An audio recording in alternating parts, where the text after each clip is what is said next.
My name is Ione Smith. I'm the Riparian Management Contractor for IFBC with the Scaling the Implementation of Riparian Restoration Program. And we're here today at the McCallum Farm site and along the banks of the McClure Creek. McClure Creek is a tributary of the Millstone River, and both watercourses are identified as priority level 1 for enhancement by the Regional District of Nanaimo. So we were able to work in partnership with the farming community to identify sites for restoration. This site in particular, as you can see, has been suffering from erosion and streambank destabilization.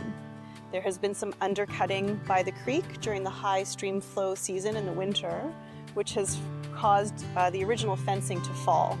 And this farmer was at risk of losing this part of the farm road, which is used for livestock access. A lot of farmers know that they need to keep their livestock out of watercourses, but they can't afford to set up the fencing in order to do so. And they often don't have an alternative for watering their livestock. So one thing that this program has been great at doing is clearing out invasive species, planting native plants in the riparian zone.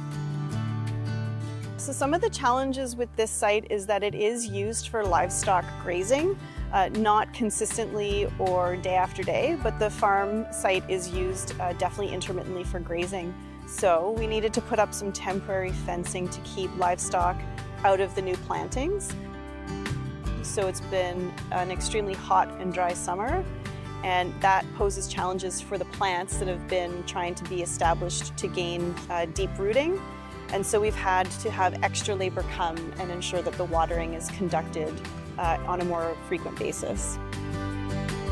In an ideal situation, if we had funding forever, we would be able to start, and we've been doing this in Langley around the Bertrand Creek, is working more cohesively with neighbors so that you leverage each person's work so that the whole watercourse eventually gets pulled into the program.